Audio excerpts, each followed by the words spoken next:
I think people can change, but they need pain. I feel like we're meant to be lifelong learners. And I think there's some people that even get stuck in the forever learning stage too. When you first start a business or you start a new career or you're trying to shoot for something, all these feelings come up. All these, am I good enough? Don't become that person. Hire that person. Focus on the skills that you're good at. Hold on. This is where I get like, hold this motherfucking microphone. So it's really interesting. So I think some of the stuff that is so funny because I can recognize, and even in her, and we've talked since then. We've talked about a lot of it. I definitely felt that there was a share. And the crazy part is I'm very communicative. So for me, it was very much like, hey, I think we're doing a lot of arguing, we're doing a lot of beef, and we're rehashing a lot of old stories. I'm not saying that those moments didn't hurt you or they didn't make you feel bad, because obviously they did, because we argued about it then and we're talking about it now. But I think what you're doing, if I can be honest with you, and again, she never agreed, I think you're rehashing these old wounds to reinforce a narrative that you just want to be done. And if you want to be done, then let's just tell me you're done. Yeah. And we can split, we can go our separate ways, and we're good.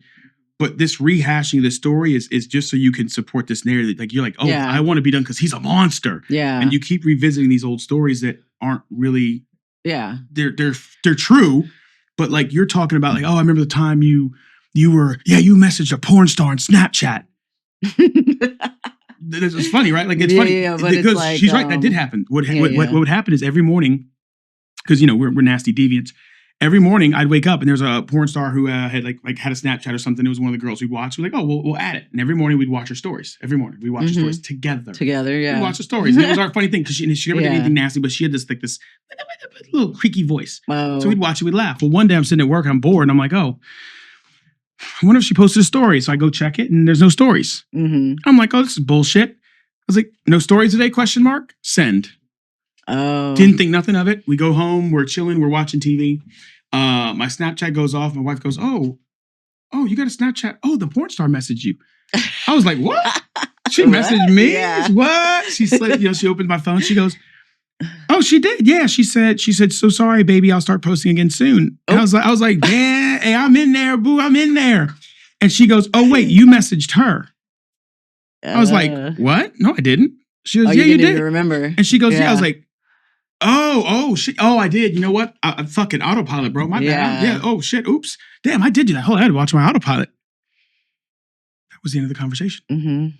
We didn't argue. She's replaying. We didn't fight. We didn't trip. Yeah, but and she's replaying these moments, adding all this gravity to the situation that was a... And again, I'm not saying... Yeah, no, we do it to ourselves. And it's not just me. It's, everybody. We all do it. I do.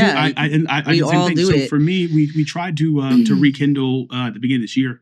And I'm sorry, back in the last year, once the divorce got dismissed, fucking judge. We tried to do a rekindling, and it was not, and it was me, and I can admit it. I thought I was over the pain of it all. Oh yeah, but I was not. Because when she started bringing it back up again. No, it wasn't. Or was she didn't bring it up. No? What ended up happening was, the closer she got to coming, the more I kept thinking like, this is the thing. Want this? I sat there and I kept going, and maybe this is for the podcast, so you're here now, so we can talk about it. It wasn't even that I didn't want it. It was... You want to hit start? It's already started already. Oh, well, I mean, I can press start. I'm just waiting for you. Yeah, hit start. Yeah. What ended up happening is we would talk about it, and every single time that we would have these moments where I would feel good, like we're talking and now we're rekindling. So of course I'm connecting. We're getting closer together. As soon as we connected, as soon as we got the phone, the back of my mind said, yo, you look like a bitch. I can't believe you let her. And this is me talking to me, and I can hear it. And I didn't know people don't do this. I thought everyone thought like I did, where we can hear our own voice. I can hear it. It's like a person I can talk to. And he's like, yo, you look like a bitch. Cause like, bro, you let her fuck you over, bro. She's getting off scot fucking free. You're stupid, sucker free. And I'm like, damn, dog, like, am I letting her off easy? Somebody says that to you? I'm saying it to me. Right here in the back of my head, I'm saying it to myself. Whether we like want to believe it or not, we all have voices in our heads, and it might not always be, And the thing is, so this is actually one thing I wanted to mention, is our bodies are like radio receivers. So we're always sending and receiving messages all the time, whether it's through our thought, our words, our feelings. and we're receiving them too. So all the thoughts in our mind are not always ours. Mm-hmm. Sometimes they can come from childhood. Sometimes they can come from people that are in the vicinity of us, and we're like, "Where did that thought come from?" They come from ego as well, and I can wholly admit and ego as well. This last, but the ego is like it stores everything from childhood. And he does not. He does not forget. And the problem was, and this is this last time, and I've owned this, and I will always own this. This last like big break was 100% on me. It was the degree to which I kept listening to the things I was saying, and I knew I was saying things, and we've had to. She's like legit had to like really reflect on this. Like, was this what was reality? Because I'm so confused because it's always somewhere in the middle. Because September, October, we were so happy, we were so peaceful, and I told her that is reality. Reality is that's exactly how I stated, that's exactly how I felt. But every time I said it in the back of my head, I heard something. I heard that voice saying, "Yo, you look stupid." And the closer she got to coming, I kept thinking, man, I'm about to give this girl the world. You tried to destroy everything I built. And now that I'm rolling, I have success, I have consistency, I have everything. Now I'm allowing you, the woman that destroyed everything, in my opinion, it's just from my perspective, I'm allowing you to re-enter my space. Why? You didn't, did you earn this? Yeah. Did you deserve it? Like, and these are the questions I'm having with myself. And then I didn't talk to people. I talked to people, but I wasn't pinging it off of you. Like, I need you to give it back to me and tell me what you think. I talked to him about it. But sometimes those are even coming in for a reason because my ex tried to rekindle things a lot. But I had to hold certain boundaries because of the things that he did do and how reactive he was. Like, that's not, I do think people have the ability to change, but I'm not going to sit there. I'm not going to sit here and wait for it. And if they did, I think people can change, but they need pain. Well, I don't think you change without pain. I don't think so. Oh yeah, I didn't change until I had to go through all of that pain. I don't necessarily think to realize and really look into myself. Like, damn, how did I get here? I mean, I had to not care about anything. I had stopped caring about my credit. Stopped caring about. We had businesses together. We rebred bulldogs together. We had houses together. I was managing most of it, and then. I was like, okay, I do think that the thing I had on my side was that I was telling myself, like, look, if I'm the one that mostly built this, I can rebuild it for myself. So, but no, you're not going to come in and... I don't look at it that way. When somebody comes in and says, hey, I'm getting divorced and you have assets, my advice to them is you're in a business transaction. So you need to stop talking with emotion and start talking logically. What would you do if this was a business? Yeah. What actions would you take to protect this business? Or what would be your strategy to get X? I tried that too. I was like, look, I don't even mind handling the houses afterwards and like continuing the business. That was... But you were never going to get that because he wouldn't allow that. Yeah. That's losing control. Yeah. He lost control. He basically... But you know what? I saw the red flags what'd you get in the throughout divorce? our relationship. What was that? What'd you get in the divorce? If you don't mind me asking. What? Like, what was the outcome? What? Well, no. Well, that's... We did. I will say... What was your goal? I was able to get a force. I had to get a lawyer, but I was able to get a force, like, okay, we have to force sale the houses so they don't go into foreclosure. So I was able to get short sales on 2 houses. Did you foreclose on one of them or no? No, none of them foreclosed. But I truly believe that the fact that I let go of it and there was no stress or worry in my body about those houses. Like the fact that one was like over a year we hadn't paid the mortgage, and the fact that it didn't foreclose. Like, so even in this world, this is gonna sound crazy to some people, but in this universe, when you don't have a vibration of like stress or worry, things start to work out in your favor all the time. Hey, we talked about synchronicity, and hold on. This is where I get like, hold this motherfucking microphone, because you're not letting it go. That is not what's happening. You're making logical and sensible decisions. The fact that based I can't on do anything not about emotion. Yeah. That's letting it go. Yeah, it No, is. that's not. That's I not letting it wasn't. go. I wasn't involving. Letting it go is just sit there saying, "All right, see you later." Like you said, don't get back. Yeah, just letting it fucking go. out. Bye. Like Well, That's think- letting it go. Yeah, I think when she says "let it go," I think what she's saying is the emotion that's tied to this. You know what it is? It's you know what? Because I feel like what I'm feeling isn't so much like I think I love this woman. I resonate and I recognize her because I see so many aspects of her in me. That what it really is she finally stopped pouring her energy into things that she couldn't fully control, trying to manipulate outcomes and change everything. And the second she said, you know what? Fuck it. If it goes, it Whatever goes. If it does, it happens. does. Hey, facile cum say, baby. Hey, whatever happens. I fully believe that because I felt that way, they didn't foreclose. They went to a short sale instead. And so I chose to see the perspective that, dang, like, okay, it could have foreclosed. But now I was able to get a short sale. It's only on my record for 2 years. Like it takes a couple years anyway to build a business anyway. So I'm just gonna bankruptcy stays on your record for 7. Yeah. You know, like man, I fucking should have just let the house go and then they wouldn't have got nothing. Like fuck 'em. You know. But here's the thing too, though. It doesn't matter what happens to us. What matters is how we feel about what happens to us. That starts to drive certain outcomes for us. Yep. Really? Yes. Well, hold on. So now you're bringing feeling back into it versus logical emotion, logical decision making. So logical can be there, but if you still feel logic can be there, but if you still feel a way on the inside, which most people are bypassing and overriding their feelings.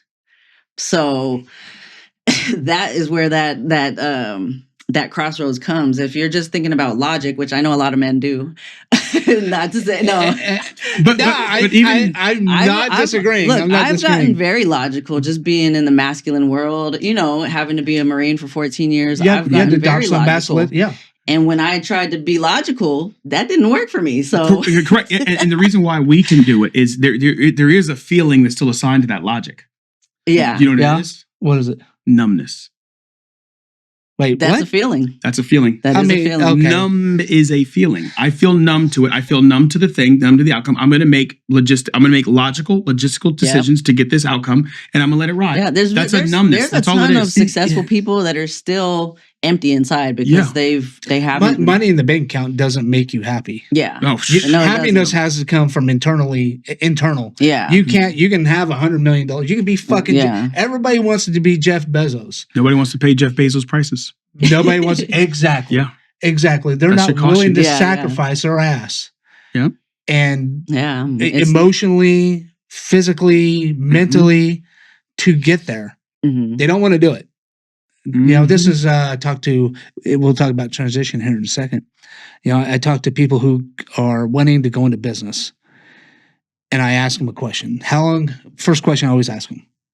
Yeah, and this ties you can only tie this to anything really. Mhm. How long have you been thinking about this? And if they go anywhere, if it is an exceptional amount of time, like 2 years, but even that's probably still long, and you have taken zero fucking action, I just tell them to stop doing it. Stop. But you know what I realized too? Stop doing it because you're not taking action. You never will. Well, no. When stop people thinking don't about take it. action, it's actually a nervous system reaction keeping them safe. Yep. Sure. Comfort And zone. so anybody can do it. They just have to get past their own identities and stories they're telling themselves. I had to do it too. When I first started my business, I was like, when I first started this business, it was like I had to get to a point where I had to look at these fears and doubts that I had in myself, and I had to work through those. And What finally fears get and myself- doubts did you have when you started your business? that I'm not good enough, that I'm, all of it's weird because when I started But introspecting, But isn't it kind of true though? everything started bubbling up, all my past insecurities, everything. When I started actually asking myself, the questions. How? So you're not good enough to start a business, right? Oh, I've definitely. Well, now I believe fully in myself, but like, Do you have those moments that come in today that you're not good enough? Today, I would say Not like today, but do they still come up? I would say if they come up, they're very light. They're like whispers, and I know what to do with them. Like I know what to do with those. So it's like it doesn't take me off of my off of my path. Yeah, it doesn't take you off the game. Yeah. Yeah. So I asked the question leading into knowing the answer. I think if we sat down with all the billionaires, even now they probably doubt themselves. Yeah. You know what I mean? Because doubt comes within if we're doing something right. And that's when you like what you're saying is kind of taking that step back, the breathing exercises, techniques to get you kind of back on the game. Back, like centered. Centered. Because that's what I think when you first start a business or you start a new career or you're trying to shoot for something, all these feelings come up. All these, am I good enough? Oh my God. They come up and now. Another thing is people want everything so fast. Like I actually have done some trainings where a wise man to me once told me that everybody wants to be the master, but you're not willing to be the apprentice before you're the master.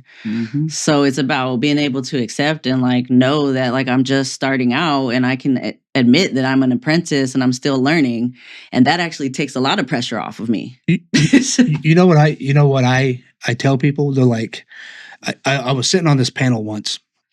Of course, I was sitting on it once because I was there. So, but I was on this panel, and one of the people who it was a job. It was for veterans. It was for jobs. And the panelist said, "Hey, you need to go out there and be an expert resume writer." And I'm over here like, how long does that fucking take? Like, how long does it take to be an expert resume writer? I mean, you got to do a couple of years of research probably, to be an expert. I mean, maybe not a couple of years, but a while, right? And I'm over here like, hey guys, like, and so I had to, and she was heading the panel. I was like, hey guys, I totally disagree with what she just said. And, she's kind of like her eyebrows raised, and I was like, well, I don't give a fuck. Like, you ain't putting out some misinformation out there to my homies, you know what I mean? It's like, no, you do not go out there and be a resume writer. You don't give a shit about writing a resume. You give everything you need for somebody who is an expert resume writer to do the job. Don't go out there and sink yourself into be a fucking resume writer. How many resumes you plan on writing? In your lifetime. If you're writing just one. If you're writing 5 resumes a year, holy shit, there's a different problem. You should be probably only writing 5 resumes in your entire life. Don't become that person. Hire that person. Focus on the skills that you're good at. I love that. But the crazy part is, you said it earlier. You said that you still had that feeling. I have a lot of, and going into that entrepreneurial space, I have a lot of young realtors. Right, I'll help them, guide them, mentor them, and then when I start asking questions, they just keep repeating the same thing. I don't know what to do. I don't know what to do. I don't know what to do. And I keep retorting the exact same thing. Well, you know why you don't know what to do? Or they feel bad because they feel like they don't know what to do. And I say, well, the only reason why you feel that way is because you believe yourself to be the teacher. The only person in a classroom that doesn't feel like they don't belong is the student who's standing up pretending to be the professor. Why don't you sit, the students that are in the seat saying, hey, who here knows advanced algebra?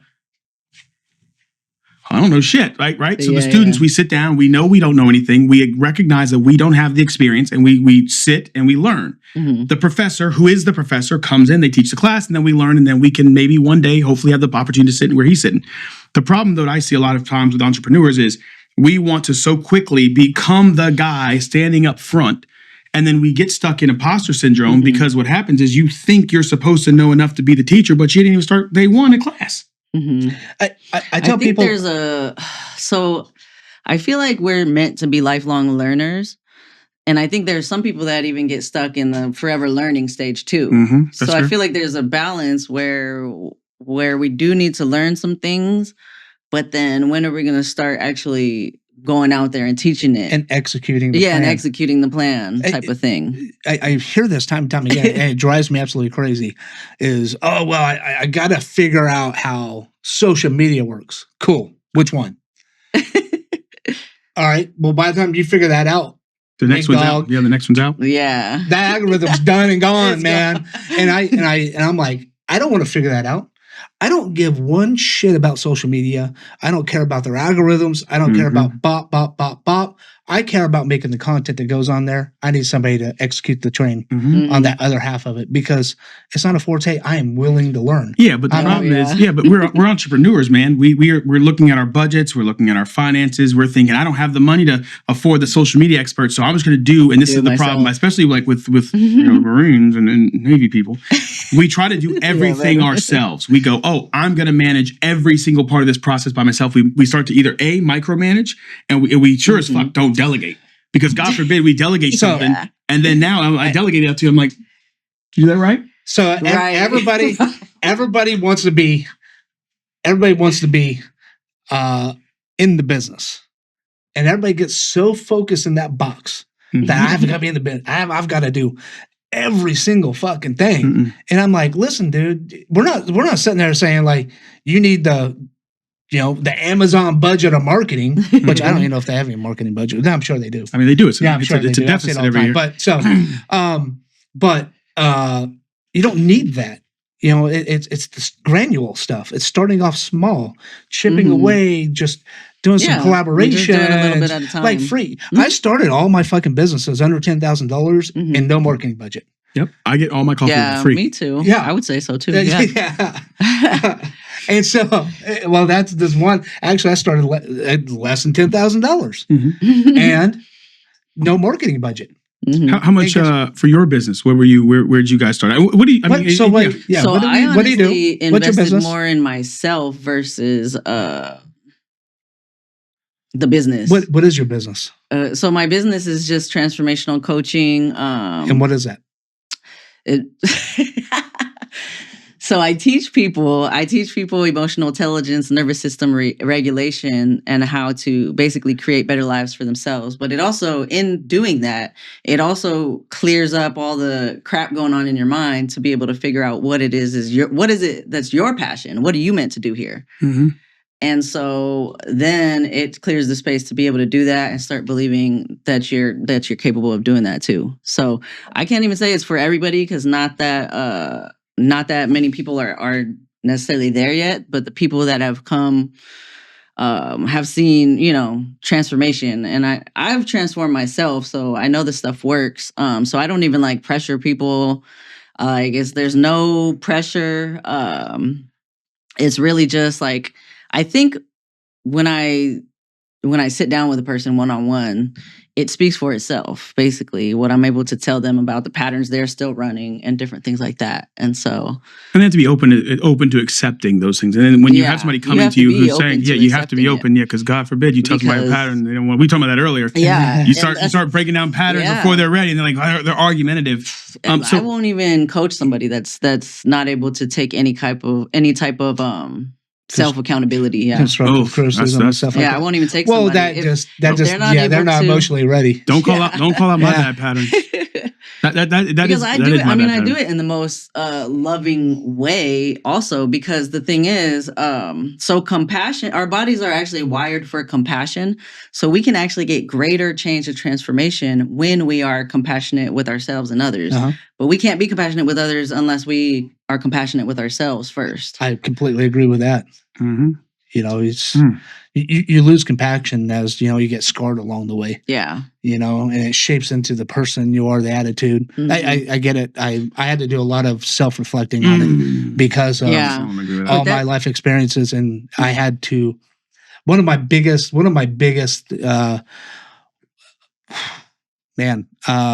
realizing that I wasn't the best father to my two older kids. Now, I was a provider, protector, but I didn't know the power of being present. And I feel like that one's probably more important than over the protecting and providing, because I think they can, you don't need much to protect. You don't need much to provide. But to be present is the world. Yep. Because that's what they remember day in, day out. They remember experiences. I love this saying. Ask your kid what they got when they were 10 years old for Christmas. Ask them what they got when they were 6. Right. 14, 15, 20. They won't be able to remember, but they'll be like, hey. I remember I got when I was 16, so that's not true.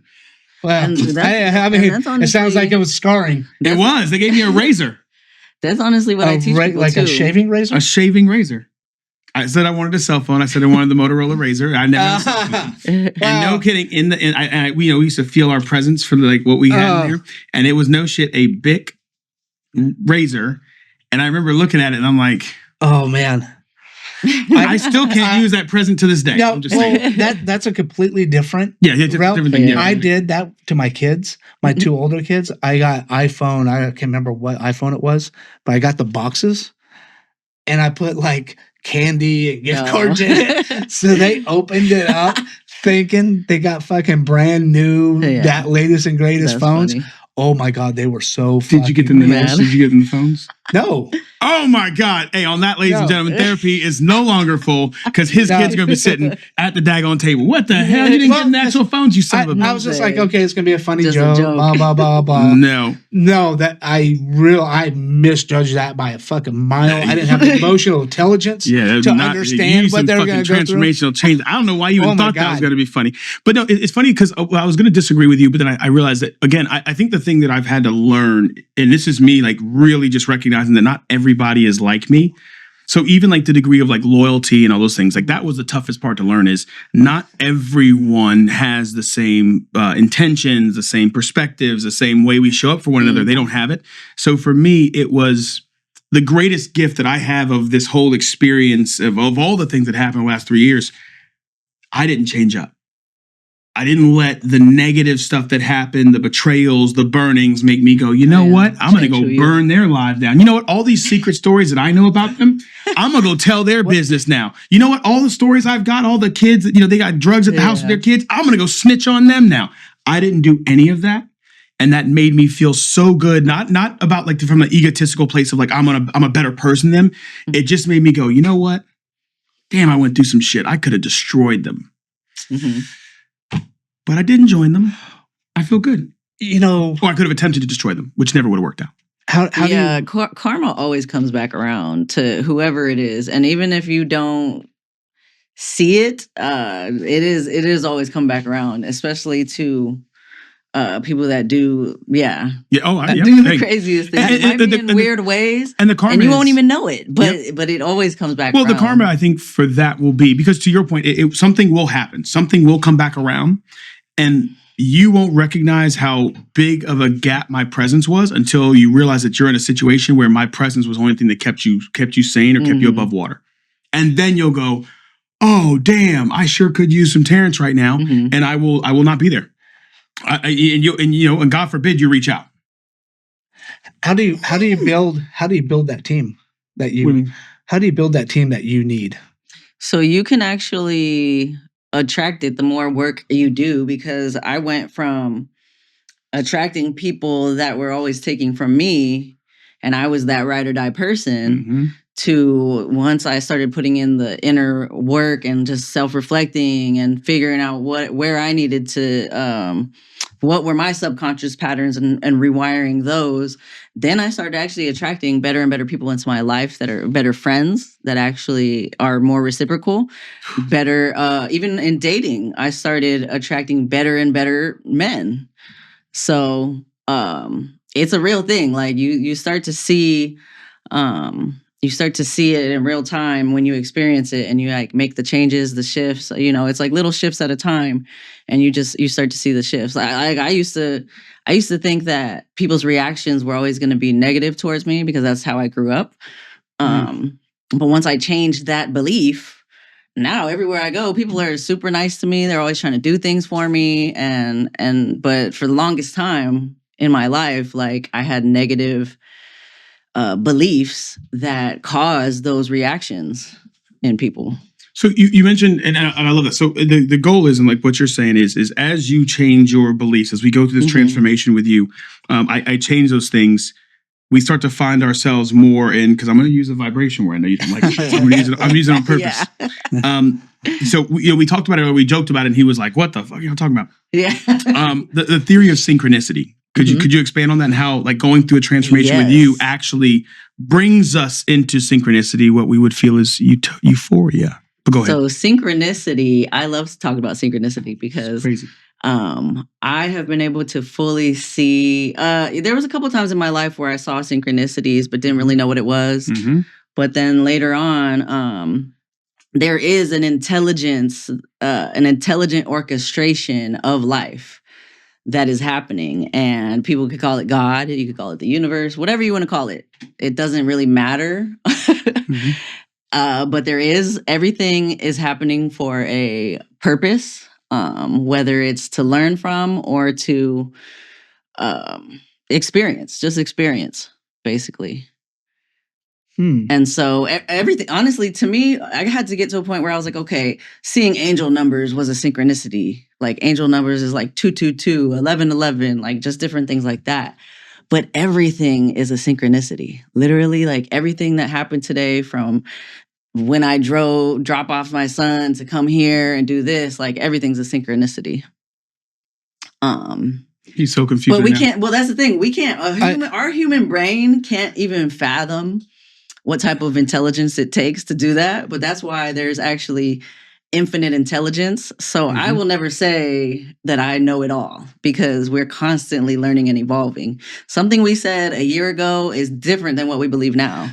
That's, I can barely remember what we say after these podcasts. So, I'm like, wait, I said that? Oh, shit. Yeah. By the way, I know what STEM stands for, okay? What does it stand for? Science, technology, engineering, and mathematics. I made a mistake. So that's the thing. But then you're so hard on yourself for making that mistake, because people watched it and saw it and commented. I laughed at to say that because he's going to use that clip to post on social media. But and it's be like, okay. no, The thing is, you know how everybody has done it. Well, I own those pieces. I think that the funny thing is, I look back at those everybody things. has said something that later on they ate their words. So, but the whole theory behind synchronicity is that your life operates, that ideal life that you would like to lives on a frequency, and let's just call it the baseline, right? This is the baseline frequency of happiness and euphoria.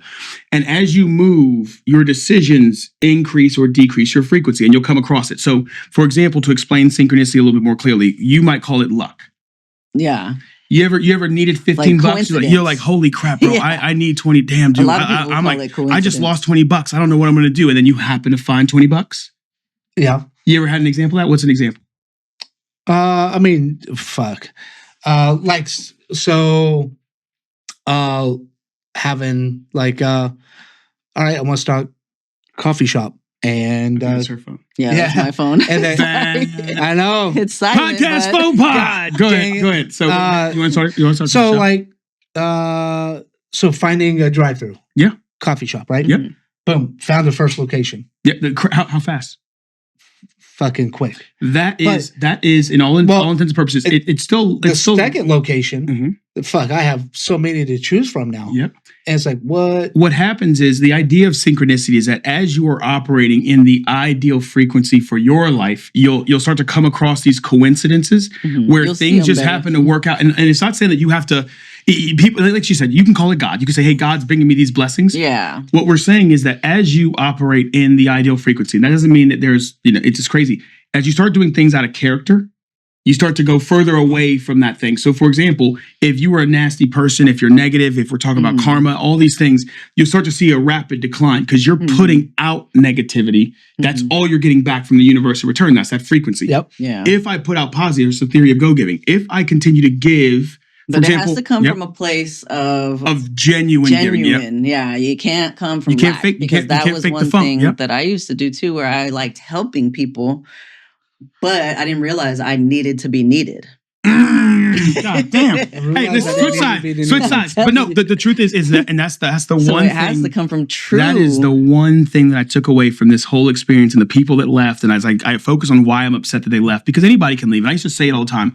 Even in a relationship, that door is open. If at any point in time you no longer want to choose me, please feel free to exit stage left. And people get offended when I say that because like, oh, that just means I don't matter to you. No, I said you matter to me so much.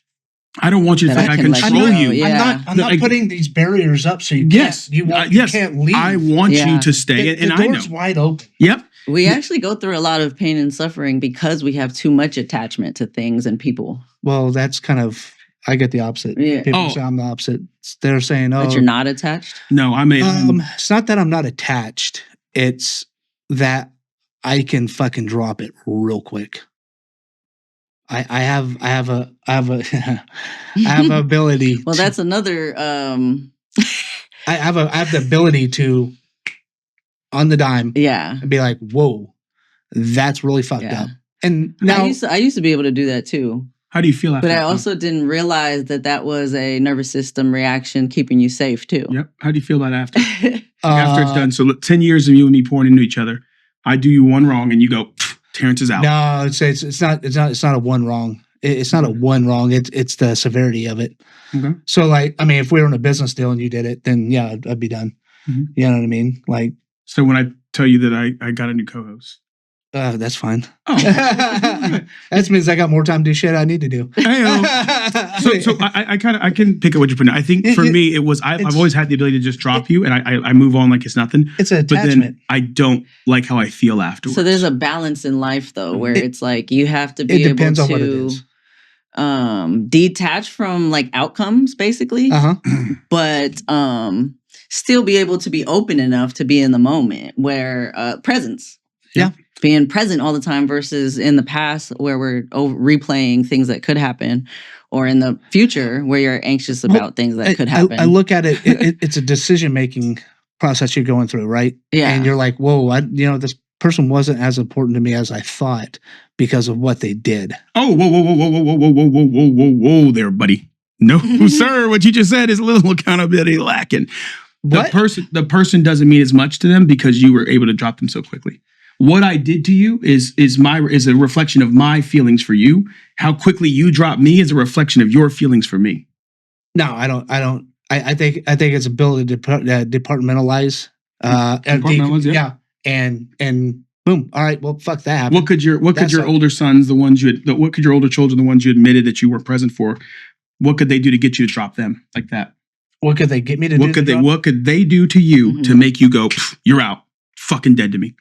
Well, I mean, if you want to be a drug addict, so if your son starts shooting up, thief, robber, a bad human being, just because I'm your father does not mean I have a responsibility to you.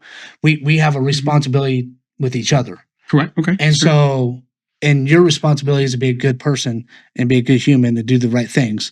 Now, not saying I won't go help them. Whoa, then you're not dropping. No. What I want to know is what could they do to make you go, I am done with you. I'll never talk to you again. You're dead to me. Dead. If they were a pedophile, rapist, murder, something like that, I would drop them. You know, I would drop them. I did drop my oldest son for being a drug addict until he got better. Oof. We're going to talk about that in an episode called Conditional Love. We will come back to that. Conditional love versus unconditional love. No, it's listen, you're making decisions. And I say, fuck it, man. You want to put on your big boy pants. And again, I did it. I dropped out of school. Here's my question, though. Have you ever tried to understand why he was doing drugs? I mean, Mom, my dad wasn't around. He wasn't present for me. What do you mean? I have all the excuses in the world to start doing Are you drugs. asking me to be a good sailor and a good father? There's a lot of things people do, even our kids, that are subconscious because of how they grew up. I can understand when people do drugs. I just have a whole different outlook on the world now because I think where I'm at, I see with more clarity, and I see that people do the things they do because they're so injured, and they are patterns that are subconscious. They don't know what to do or how to get out of them. So what and do they you just do whatever they can to get this connection or love. Because when you do drugs, you feel that connection. It's dopamine. It's euphoria. It's dopamine it's love. I guess. Yeah, I don't know. I'm not scientifically. I'm not. So you said that you weren't. You said that you weren't present with your sons growing up. And saying it's your fault, by the way.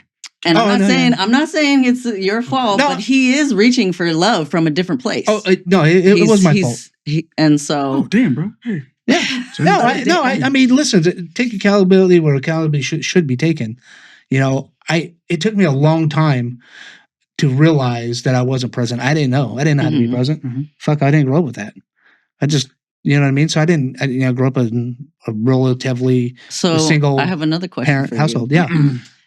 If you better get transformed. So just listen. Yeah. If you said to your son while he was doing drugs, like, you know what, I'm going to be here for you no matter what you need, whatever it is that you need for you to get off the sauce, son. It's for you to get be off the able fucking to get, sauce. For you, like, they have to want to to get off of it too, obviously. But it's like, what do I need to do to be here for you to be able to get off of it? And, no matter what setbacks there are, like you just showed compassion. Like, how do you feel? How do you think that would have made him feel? Yeah, if I know I handled it differently because I wasn't in a proper place of mind too. Mm-hmm. It wouldn't happen because I had my own thing going on. Your own thing, yeah. I mean, it was 2020, 2021. Sounds like a pattern with dads. No, yeah. So, I'm not trying to like blame you or well, no, I'm just trying to put a different perspective. I was one finger pull away from pulling the trigger on myself. Yeah. I mean, I didn't have the capacity. Yeah. To really deal with what he had going on. Yeah. Because at the same time I had foreclosure, my oldest daughter sexually assaulted, to try to commit suicide, to every fucking union knocking on my door, to bankruptcy, to bill. Oh my God, it was a fucking lot. Yeah, you don't know what to I do. understand, but this is why I have so much understanding for my parents too, because I look back and realize what they were going through when I was being emotionally neglected, But to me, my mom is still like kind of stuck in her ways. She's better. She's a lot better than she used to be. But if she were to start to work on herself, and actually apologize and take ownership for certain things, like I would actually feel it's like almost like a weight lifted off. Like, dang, like she's actually taking. It's about forcing somebody to take accountability for themselves.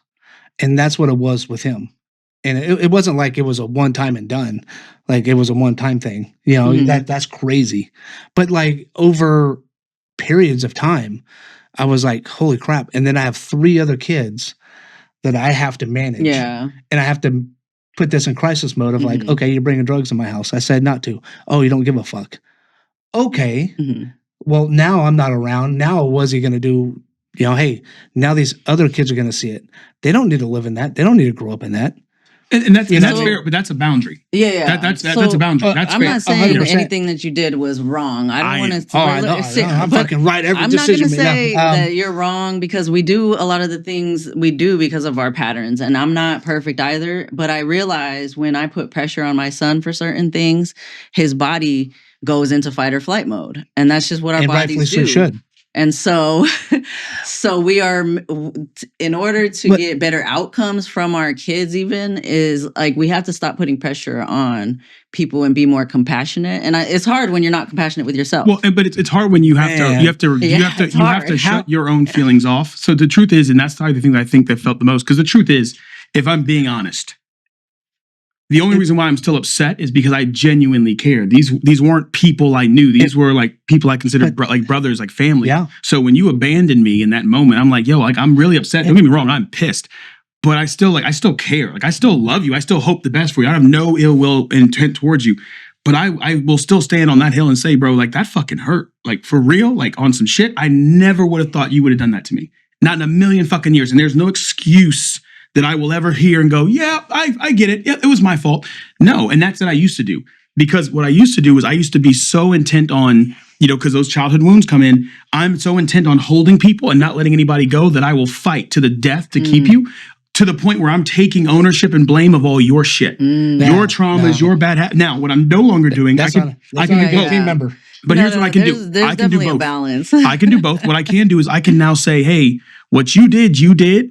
I still love you though. Like I still have that feeling of love now. But here's the thing: will I allow you to be in a position to do that to me a second time? Probably not. That doesn't mean I need to excommunicate you. Doesn't mean I need to hate you. I don't want to hate you, bro. I wish nothing but the best for you. Yeah, I don't have to hate. Yeah, and I honestly don't have any hate for my ex, even though he did the things that he did. I actually am thankful for what happened, because I wouldn't be where I'm at today. Like I would not be here. I wouldn't have been so determined to figure out the universe if it wasn't for that situation. And this is indeed what synchronicity feels like. In the moment, it feels like pain. It's like, what the fuck? Why am I feeling this way? And then you come out of it, and again, hindsight's 20/20. Like you look back and go, damn, that would have been nice. When she said that, I'm glad I shut the hell up, because I would have ruined this moment just now. The question I had, and the thing that I felt for you was your feeling and your fear was real. It wasn't made up. It wasn't in your head. It was, hey, you've already tried to do this before. I'm your baby daddy. now it's a real thing that could happen now that you've given me that trust. Yeah. What I felt was, damn, like I wish, and this is what your baby daddy should say. If you're watching, you should definitely say this. What could I have done differently? Like how could we have communicated what you were feeling in a way that let you be seen, let you be heard, and let me help you support or dispel that fear for you without getting defensive, without getting angry. Listen, your fear is rational as fuck. I mean, I threatened to take our child from you, and now you're giving me the gift, or I forced my way into it for that matter, and now I have it. And you didn't give it to me. I forced my way in, and now I've taken him. That fear you have of of me stealing your kid and running off is fucking real. Yeah, man, wouldn't it be nice for us as two grown ass, emotionally intelligent adults to sit down and go, hey, the shit I did to you the last time I tried to take our kid from you, that was fucked up. I was completely wrong for that. And if you are upset, you're angry, your texts are nasty, or you're super fucking on me, like, hey, where are you? Where are you? It's 5 o'clock. It's 5 o'clock. It's 5 o'clock. Hey, I have till 5:10. Calm down. I was outside. Well, did you leave yet? Did you leave? That's 100% rational. And taking ownership makes me go, if he actually took ownership, I'd be surprised. I don't like her messages. I don't like her. Hey, now she's like, maybe. No, but I wouldn't say that. Hey, maybe. I wouldn't say that. Hey, dog. No. Here's the thing. Love connection. I'm to the point now where after him, I have a lot better discernment too. So I can tell when somebody's manipulating and when they're actually coming from the heart. Like I can feel it. Just because I've been through what manipulation is, and when somebody's so good at manipulating people and and playing one way but being another way, at first it's like surprising. Don't look at me. Like, what the heck? Don't look at me. Like, I didn't think a person was capable of this, but then you start to once you go through that, you're able to like actually, it's like you sniff it out a mile away. Why are you looking at me, motherfucker? Yes, I am a master manipulator. Don't fuck with me. No, that's why I was there's looking a at difference you. between influeing and manipulating, though, because now I know how to manipulate energy. So I will admit, but I don't know how. But I'm not manipulating people because I have an evil intention. Okay, so you're okay. My manipulation of energy, because I know what I know, is for the greater good, and it's always for the greater good. God dang, I'm talking to me. I'm talking to female me. For me. Are you a Libra? I'm a Libra moon, but I'm a the fuck is that? So Libra moon means I just have some Libra traits. Libra traits, baby. Yeah. But I'm a Taurus. You're definitely a Scorpio rising, you asshole. Scorpio rising. My son's a Libra. I'm a Capricorn. The funny thing is that's the thing that I did pay attention to. And I think taking ownership means that I can admit that, like, as I reflect on a lot of the things that I've done in my past, and as I look at the relationships I've had, I could definitely see key moments where we call it what it is. It doesn't always have to have a negative connotation. Yeah. Where I can see where I have manipulated people to get to the greater good outcome. I knew you were like, yo, I'm leaving. I'm done with this. I'm out of here. But I knew you weren't ready to do that yet. And instead of having you run out on your own and get fucked up, I said, no, hey, bro, listen. And it's not even like I'm convincing you. I'm saying, hey, listen, bro, we are 3 feet from gold. Let's stay here. We're almost there. We're almost at the fucking precipice of hitting the fucking lick. Just stay here. And they stayed because I'm good with my words. You know what? Well, I can tell you. Crazy is I had a partner short time in the coffee business. And actually, it was right at the time I opened up the coffee shop. And I was like, dude, just stay with it. Like, dude, like this is the changing so fucking moment. Yeah. Like, I could feel it. Now, it was only about a month. I was about a month and a half in, maybe 2 months. Now, why'd you do it, though? I guess because here's the thing. I say the same thing, and I call it manipulation because I am taking someone who wants to go left, and I'm kind of talking them into going right. Yeah. But I'm not trying to manipulate you. I'm just using the word. You can't talk people out of their limiting beliefs. And if I couldn't, then guess what? You're going to walk away. And that's what. And what I had to get comfortable with, and I knew where it was coming from, which is why I can say it was, even though it wasn't with bad intentions, it was in fact a bad thing. I did it because you meant so much to me. I didn't want to lose you. Yep. You meant so much to me and our business and our growth and my vision for our future that I said, I don't want to see you walk away because I see our future fucking, we are here, bro. We are killing it. But he didn't see it. It's a brother that I served in combat with. Oh, those are the worst fucking ones. Those ones fucking, ooh, that's fucking deep. Yeah. And that's what it was like, dude, we're almost fucking there. Yeah. You know, it wasn't about level of output or input or... Because he did. He matched it. it's just the hyper focus that people get paid attention to. Yeah. And it's like, dude, you just can't He hyper was focus focusing on on that. the negative things. Yeah. And I was like, dude, we're almost fucking there, dude. Just stick Hold with on, this just stay. in a fucking year. Mm-hmm. In a year, the trajectory and what changes. When did he leave? I'm I'm willing to bet. Can I take a stab in the dark here with the transformation coach? Yeah. I'm willing to bet that the entire time you were trying to keep him here and hold on to him, things were going the right direction. And the second you let him go and shifted that energy, because he walked away. Odds are he probably left you, walked away, whatever the case is. As soon as he left, to the moon. Yep. His energy was holding the business behind. His energy. There's energetics when it comes to business too. Yeah. Tell you, coach. There is. Yeah, Put me in, coach. But the truth is Where as soon your as he energy is left, at. as soon as he left, and it's not saying that it's his fault. Nobody's saying that. No. What we're saying is as soon as you stop pouring this energy into holding somebody who doesn't want to be held, and you just finally say, you know what? It's okay, bro. Look, I'll be All right, honest. fine. Oh, it sucked, dude. He did that at a time. He made a deal with I was part of the deal, but he made the deal with a baseball team where we're going to go and have our stuff at a stadium. And it required Thursday, Friday, Saturday, Sunday days. And they started like 5 or 6. And it was like an hour and a half away, 2 hours away. And I closed the shop at 2. And I was working the shop every day too. Mm-hmm. And then, he walked away. And so then that deal had to be fulfilled. And I was like, holy fuck. Yeah. So I'm pulling. But you fucking figured it out. Oh, yeah, dude, there's no, see, that's where people shudder and be like, oh, I'm like, all right, well, what's the option? So I worked the shack. Well, guess what? I turn around, prep that shit that night, and have to work the stadium too. It sucks. Oh, well, have to do it. So I did it for a period of time until it was not really a fruitful thing with the stadium. Unfortunately. There was other things though. Yeah, but yeah. And then, but I think fucking 3 feet from gold, dude. Now we're here looking at second shop. Yep. About to close on a second shop. I'm about to do another multi-million-dollar business, and it's like, fuck, man. Only if you were here with me. Well, but see, that's the part that fucks me up is because the truth is when I say that, as I literally because just I truly had care this, about this I person. legit had this fucking thought at the back end of this last year. My fucking credit's better than it's ever been. I've got a fucking cash reserve. I just bought an investment property, bro. When I came here, we were sitting at when he left. January, fucking December, whatever fucking year. Last year. We could have fucking went bankrupt. We could have filed bankruptcy and it been over. Yeah. It could have been completely fucking done, but I survived it to here. Yeah. The money's up, the credit's up, got the cars, got the fucking house, got a fucking investment property. Everything blew up. And you know what the crazy part is? Probably where you're at right now. I mean, maybe you were. It doesn't taste as sweet.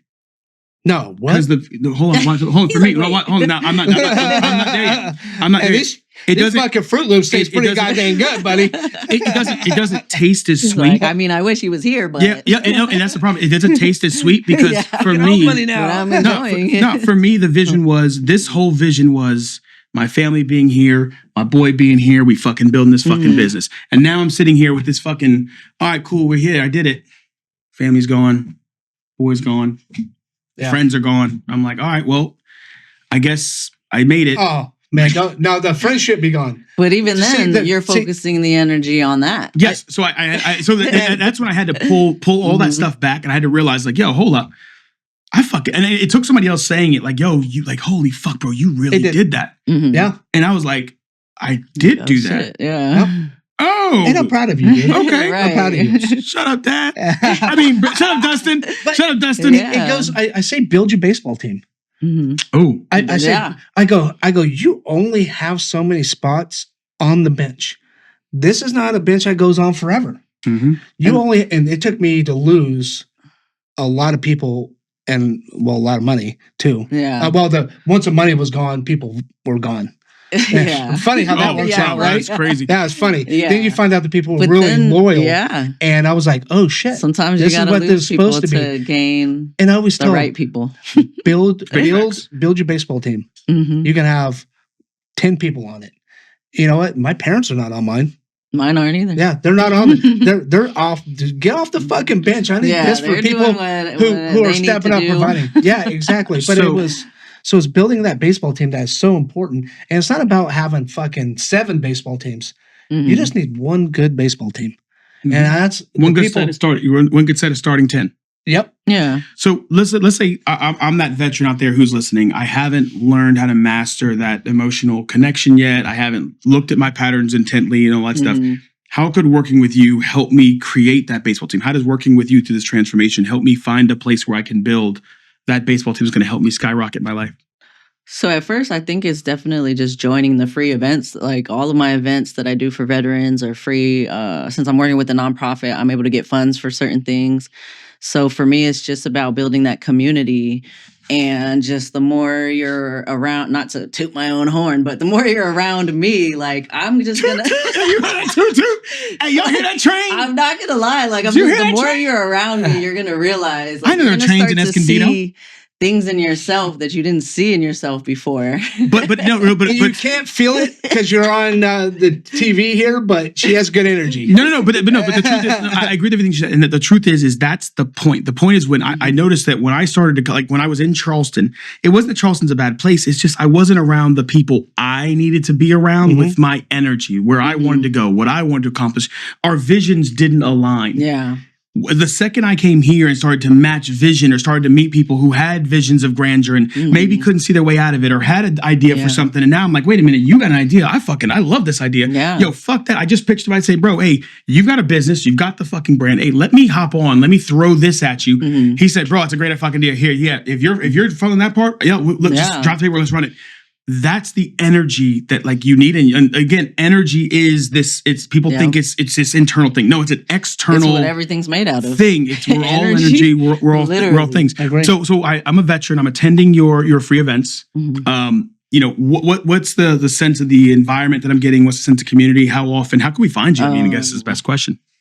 So the best place to find me is just I would say, well, I have my website, sonyaachara.com. And then I also have like my email and my phone number on there. And you have Instagram, Facebook. I have Instagram, Facebook, TikTok, YouTube. I have all of the social media. So you can literally DM me and then I can send you. I tried posting the link on veteran pages. I started getting bots and spam. So I was like, I'm just gonna if you contact me, I can send you the link to the WhatsApp group and you'll be able to get all the information for the hikes, barbecues, kayaking, bonfire. I'm doing a bonfire tomorrow. Yeah, tomorrow. Well, now tomorrow is relative because it's probably posted much later. Yes. Yeah. But there will be another bonfire at some point. Be another bonfire. But and are these specifically solo, single veteran events? Is this family style events? It's whoever wants to come. You can bring your family if you want. You can be a single veteran, whatever it is. Like it's just to build community and just be around people that. I don't want to say like I can't say that everybody has the same mindset as me, but I'm just the type of person that I'm just gonna like cultivate that type of environment. So I love it. We love that. Love that. Yeah. I love that. I mean, we need an environment where we can cultivate and get veterans that are in need and get them resources. I'm a big fan of resources because not every one shoe fits. You know what I mean? Yeah. Some veteran dudes like to wear heels and some, like to wear flip-flops, man. Yeah, it's like whatever works out for that person is what we need. There's no judgment at all. Like, no judgment. It's a judgment-free zone. Dude, have a woman literally have a woman tread you through water for an hour. You have to be pretty fucking vulnerable. With your eyes closed. Oh yeah, multiple sessions. You have to be pretty. Yeah. I need a big man. It is. Yeah. I mean, like I towered this lady. And so at first when she said she's going to do this, I was like, yeah, right. Yeah, okay. Feeling a little nervous. But let's just put it. We're in water, so she's not really holding me. Yeah. Oh, whatever makes you feel better, big dog. Yeah. You're starting to, no, she did. She's not even really strong. It's the water. Actually, she. I was like in a like a fetal position. Yeah. Do you feel? I mean, I was just like, man, this is weird as fuck. I was like, this is weird as fuck. And she's walking me back and forth like this. I was like, man, this is so strange. Like, how did I agree to this? Like, Who thought this would be a good But it fucking literally idea? makes your body feel. It makes, even though we logically want to say, Ego. I know I'm safe. Mhm. It makes your body feel safe. Dude, I'm telling And you, it's the that's difference. one technique I Yeah. use today. If I'm pissed or if I'm nervous, I'm anxious, or I'm going through an episode, Mhm. I go to the bathroom, I get cold water, splash on my face, Nervous system That's a reset. good- that's actually and, a it, and, technique. it, and it resets me. Mm-hmm. It washes it away. It goes away. Mm-hmm. I was take like, a hot oh, shit. shower and cry. Well, Well, crying is a release. Hey, It I actually it release- is. Ah, No, it crying is. actually Dragon Ball Z releases scream and shit. cortisol. so what would you tell a veteran transitioning out of the military who is in need of a reset? I would definitely say not to seclude yourself, because most veterans do get secluded, and that's why we have veterans that unfortunately commit suicide. Oh, you fucking hit the nail on the head. Mhm. I couldn't have said that better. Idle minds is where you die. Mhm. You go in your room and just play Call of Duty. Yeah. Oh my God. That Because is- the video game, you're still using the video game to like co-regulate and to try and get away from the things that you need to address. it's isolation. Yeah. Is killing them. That's crazy. I love that. Isolation is, yeah, that's the worst thing for us, because I feel like for me, I had to spend a little bit of time to myself to figure out, because I was figuring out myself and energy and how to be able to not leak energy, basically be able to hold people in that way. But now that I'm like actually able to hold people in that way, like if somebody is coming to me with their negative beliefs and trauma and things like that, like I'm not gonna sit there. I'm not taking it on, and I'm also able to. I don't even have to say anything. Presence, just that presence and holding the frequency. Like he mentioned the different frequencies and how the lower vibrations are lower frequencies, like anger, fear. All of those negative emotions are lower frequencies, and then the higher frequency is like love, joy, laughter, all those. And let's be honest, that's who you call. When you're down, you don't call your happiest friend. You call the one that'll co-sign, and the one that can co-sign is probably down here somewhere. Yeah, not exactly. Yeah, I don't call my happiest friend in love in their marriage. I don't call that person. I don't want to hear about your fucking happiness. I'm going to call my worst, shittiest single friend who just has a negative view over relationships anyway. And I'm going to tell them all my dirt. What are you trying to say? What I'm trying to say is I think people need to. My advice for anybody that's transformation can happen, and I've witnessed this myself. Like I've paid for my own transformation because I found people that were able to witness me in the higher vibration. Like they were actually able to reflect back to me my higher self that I didn't see yet, And so that's where I feel like I'm at now. I can reflect back people's higher self to them, and they won't even realize that that's their higher self. And essentially what I'm trying to tell people is, and if you're watching this, I do think, you guys have to realize you need to call, you need to talk to her.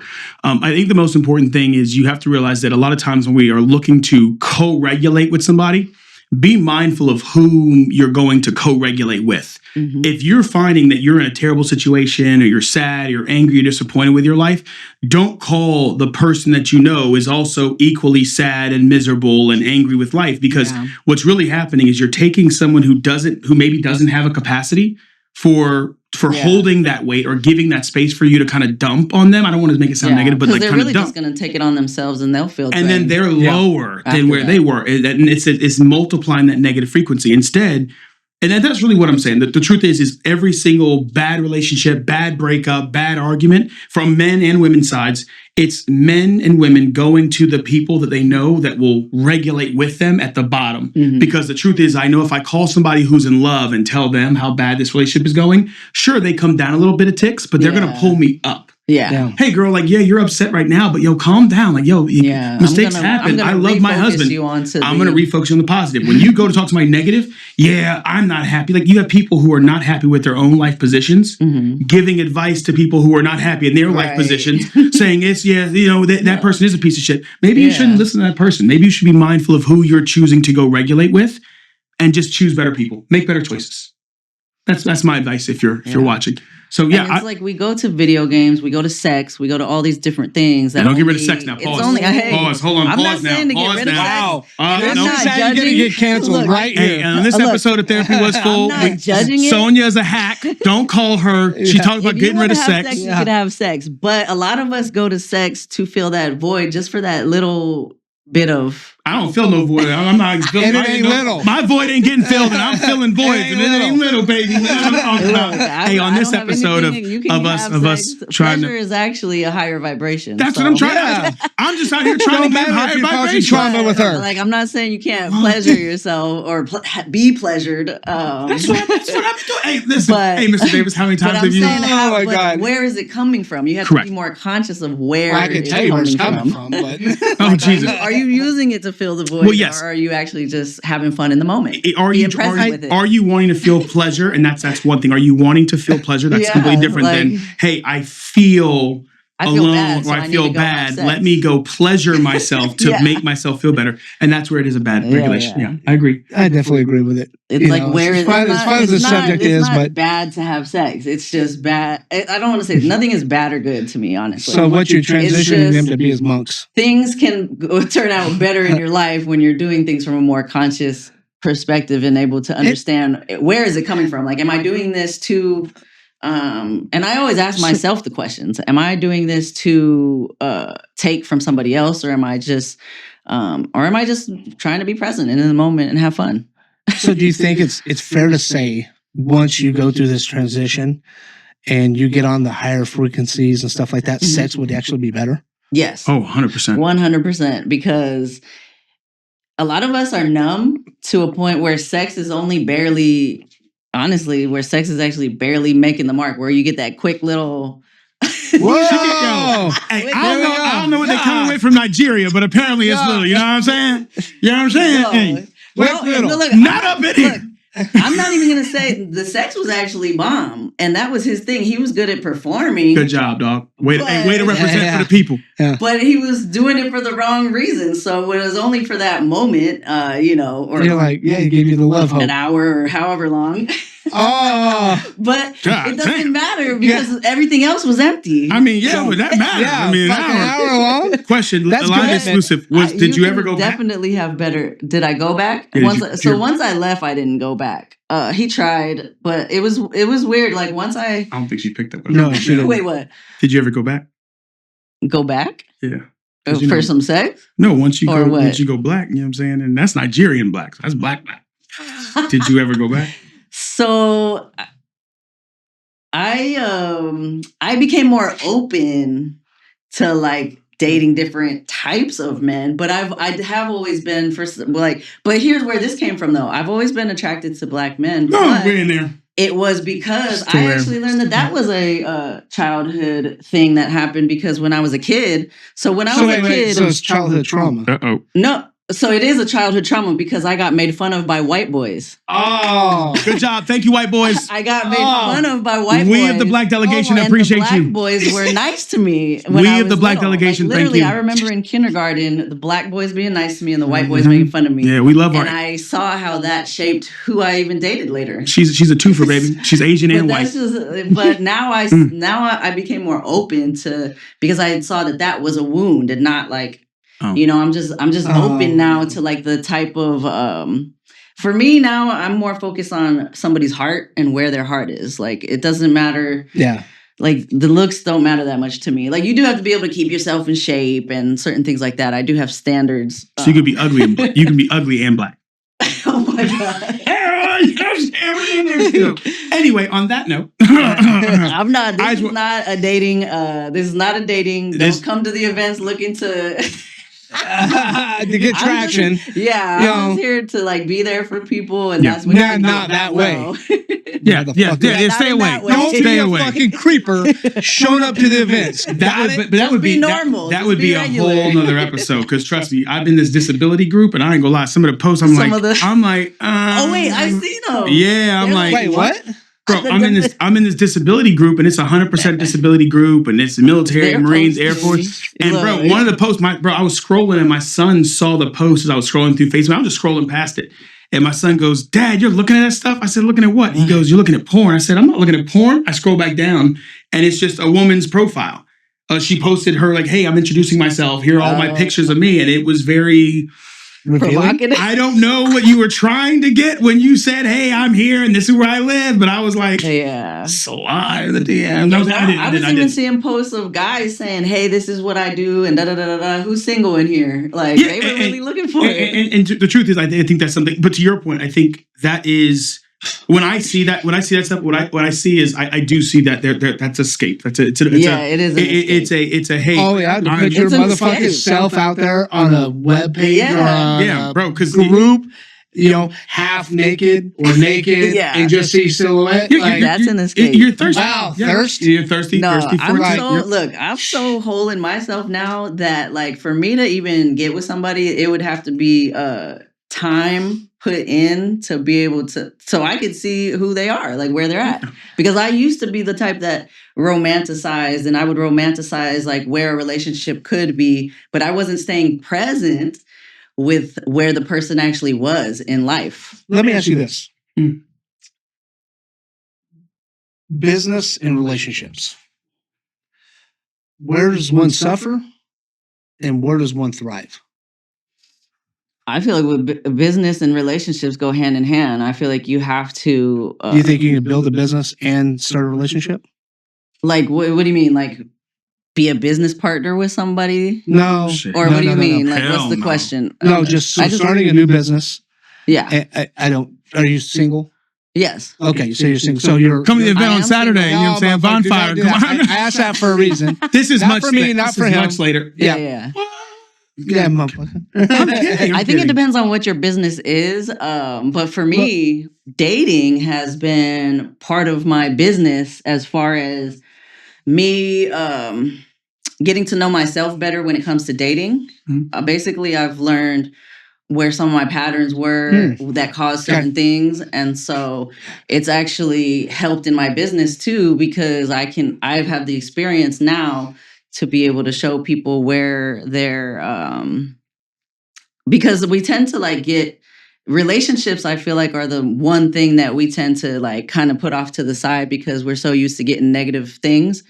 But when you actually look at it in a different way and look at dating as like, it's learning more about yourself and how to, and I know a lot of men actually feel like, oh, I wasted money because I paid for the date.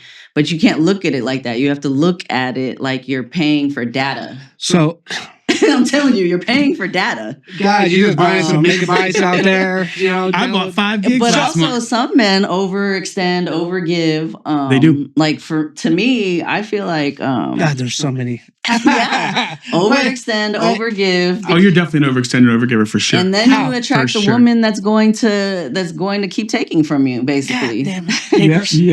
So it's about a balance. It's about a real balance on both ends, and then more clarity and communication as well. Because a lot of people expect the other person to read their mind, and they both are hurt because, like, oh, I didn't hear from him, so he's not interested. But the man's thinking the same thing too. So I only recognize you're it's a lot of like communication errors because we were never taught how to properly communicate. I think there's a proper communication for everybody, and I don't think it's the same. Where I tell my significant other, when you're on vacation, I don't need you to text me every hour. Yeah. I don't need you to call me every night. But if she has an anxious attachment, she's not gonna that's not my just problem. Listen to you. Oh. That's not my problem. So that's not your problem. But are you gonna continue to date her if she doesn't understand she has an anxious attachment and that she can change it? So I'm not conforming to her anxiousness. Yeah. I will not conform to somebody else's anxiousness. Yeah, okay, which is but you keep attracting an anxious person. Yeah, fuck, I don't know why. Yes, you do. We just talked about because you're an overgiver. They get romanticized and they feel like that feeling's going to go away. That's why. Yeah, okay. So okay, you're right. But it is your problem. So you got to start slow, and if they are not attracted to that, then they're actually self-selecting out, which is good. But you ain't starting slow. You know why you don't start slow? Because if it's too slow, you get bored. You don't want them because you equate an explosive, passionate relationship with Yeah. long-term commitment, and those But two. then that's those, why you get the anxious. yeah, but that's why you go hard in the beginning, and you boom. you have to be able to start to slow yourself down to be able to attract the right woman for you. 100% and agree. then her feeling anxious is your problem. Yeah. Because if you're going to be in a relationship with somebody like that, it's not saying that you. I think the misunderstanding is you don't have to change and respond to all of her texts. What you have to do is make sure that she feels comfortable, and whatever it is that's prompting her to continue to blow you up while she's on vacation, supposed to be enjoying herself. That is something you should talk about. Just like with her, I get our son for the weekend. She's fearful. She's angry. Her weekend's ruined. That's not fair for her. I could say that's not my problem. But it is because I'm the one that helped. Now, it's her. Look, it's her. 100%. My ex I asked the actually did questions. the whole thing where, so my son doesn't even call me on the weekends because he basically doesn't let him call me. But I had to deal with myself to be able to know the difference between intuition and fear, because fear is debilitating and it spirals. Is this still going on? But intuition, no. That's the thing. I don't feel it anymore. No. I There's dealt just with it. not call because he won't let him. Oh yeah, he still doesn't call, but then okay. But this is he still doesn't call, but I don't worry about that anymore. I'm able to actually have fun, and I'm actually to enjoy myself and actually have my me time versus worrying about him the whole weekend. Yeah, but I think this is where, and we were down a soapbox if I get on this one. The truth though is I think better counsel and better community would make it to where, as a man, like I could see where he's hurt or he's angry and thinks he's getting back at you. But that's a degree of get back that only pays in negative karma over the long term anyway. It sounds like because the truth is, I'm not going to say that because he might watch. He can continue. He can. So I know he won't watch this because you know how they talk about algorithms, right? If you do watch it, you're a little bitch. We are the algorithm. I'm not saying you're a little bitch. We are I'm the saying, algorithm. And I don't give a fuck how big you are. I'm saying you ain't that big. I'm saying we should talk about this, and we should have. What I'm saying is we need a community of men that can say, "Hey, listen, like man to man, without judgment or criticism or anything, just bro, like that's it's not cool, right? Like I would never want to hang out with a dude who's like, yeah, I don't let my son call his mom on the weekend. I don't like on it, and that's all I want to spend on it with that. What I'm saying is it makes me fucking angry. But in the right because you're probably not even a good dad. But hold on, but in the right environment, here's the thing: you don't have to spend time on it. That's the beauty of what she's talking about with energy. Yeah. When you can become that higher energy, your energy's up here. You will not let, and I'm not saying he's negative, but I'm so saying he's down here. You won't let him bring you down there. You'll pull him up. I went a little low. Yeah, you went a little low there. That means you was up here. You was like, here's the base. You was here. Yeah, that does bring you down. So that's why I had to learn how to keep myself in a higher vibration, even when trust me, I've been tested. The universe always tests you. Hey, baby mama, baby daddy drama. We can have a whole episode. Hey, we need to get the baby mama. I've been tested, but look, the only reason there's baby mama drama or baby daddy drama is because the person that gets the drama has a lack of boundaries. Oh my God, and a lack of self-respect. Oh, I was tested. I didn't know I had a lack of boundaries and self-respect until I kept getting tested, and I had to set the boundaries and set the boundaries. And once I did the spoken boundaries, the energetic boundaries came, and I can actually now I can be around him. He can say or do whatever, and it's not gonna change how I feel. The other.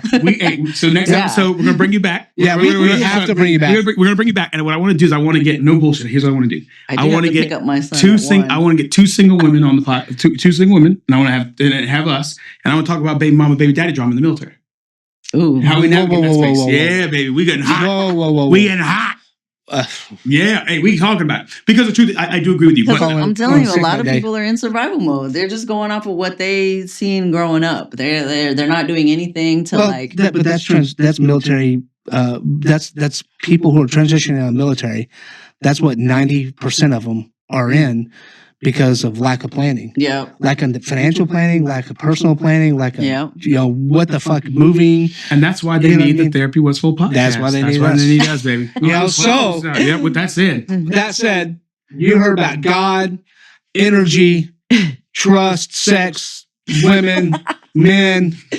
What else? Baby mama, baby daddy. Baby mama, baby daddy. Dustin's daddy issues. What you haven't heard yet was how she's going to be helping you even more after you get in contact with her. So get in contact with her, hit her up in the DMs. Attend the events. Okay, honestly, I think attend the events. Yeah, attend the events. So go to the events, feel the energy that we're feeling, because she has a great energy about her.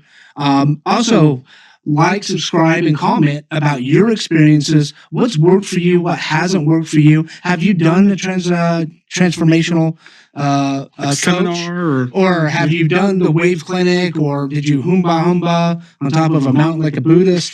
What did you do? What worked and what didn't? Love to hear in the comments. And again, make sure you like, subscribe, and wait till the next episode comes out because it's going to be a banger. Yeah. I don't got nothing. Yep. All right. Oh, we didn't do an Yeah, intro. that was a good one. Why? We didn't do an intro in the beginning. Oh, let's do the intro. Yep. Clap. This is the intro, bitch. Go ahead. Welcome back to Therapy is Full. If you missed part 1, well, stop right now. Go get it. Go check it out. Then come back to part 2 because Sonya is going to do some epic stuff, and we're going to continue our conversation. I know we left off with God. Getting And right guess into what? it. We were talking about my problems, which you guys know I love to talk about. Let it roll.